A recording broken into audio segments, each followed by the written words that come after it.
Hi everyone, I'm meteorologist Rusty McCranie, and welcome to Weather Express. It's your weather in 5 minutes.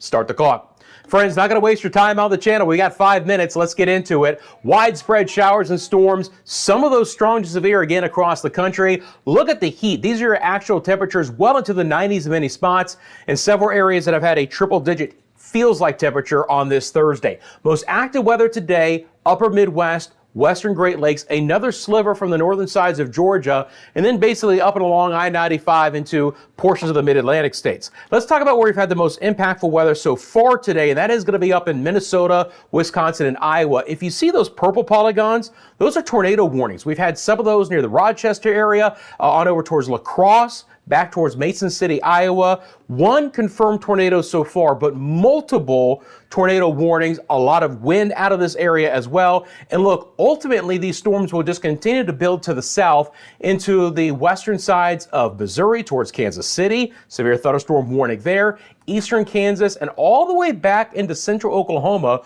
with another cluster of storms and some of those severe in the Oklahoma City metro area. When I throw on the current severe watches that are into play, you're going to see the most active weather again is back up north. Now the purple polygon, that is going to be a tornado watch that is currently in effect. Let's get the details of that tornado watch for you guys.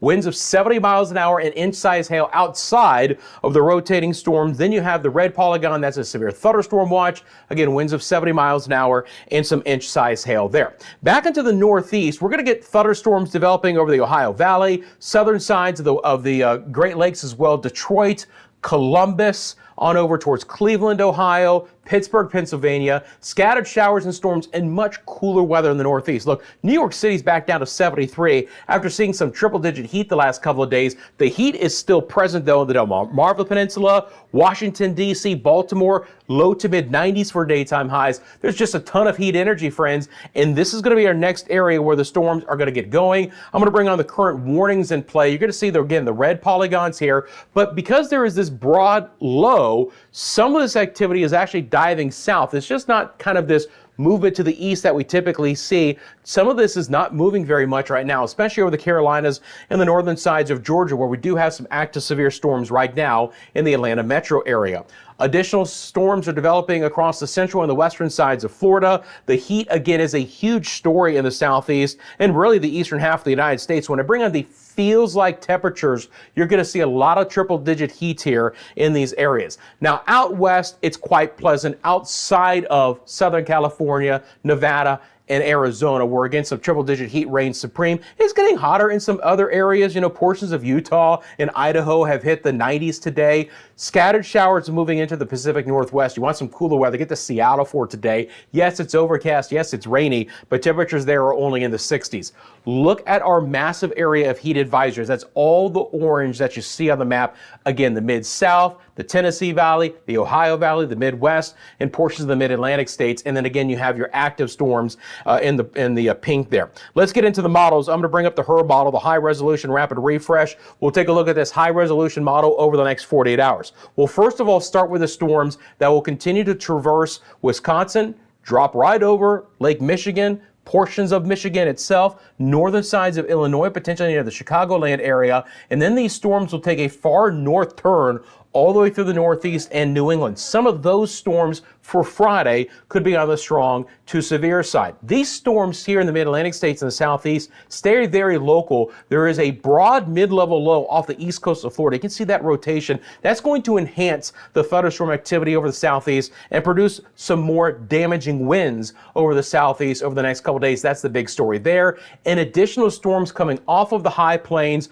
will be a little bit farther south, so Missouri, Kansas, Oklahoma, Arkansas areas that could see some strong to severe storms Friday and Saturday. This is the risk for severe storms for tomorrow. Still in the northern tier of the plains, the Dakotas, and the western Great Lakes, there is your very broad area of the marginal risk for storms from the Appalachians all the way back down into South Florida on Friday. And then for your Saturday, it shifts a little bit farther west. I do expect more storms to build south, so the SPC could extend this at least marginal risk back down into the southern plains. But there's just a large swath of strong to severe storms likely east of the Mississippi River. When we talk about the opportunity for some heavier rainfall, first of all, the excessive rain for today is not really concentrated, but there's a lot of areas that could get some heavier rainfall. And then taking a look at the overall rainfall totals, portions of Minnesota and Wisconsin, again, significant rain, 4, 5, 6 inches in the same spots that have the best chance for the most active weather as far as tornadic activity on this Thursday. Friends, I'm out of time. I appreciate you making Weather Express a part of your daily routine. Thanks for taking a quick second and liking and subscribing to the channel. Also, let me know in the comment section below where you're viewing from and what the weather has been like. You guys have a great rest of your day. I'm back tomorrow with your latest 5-minute forecast.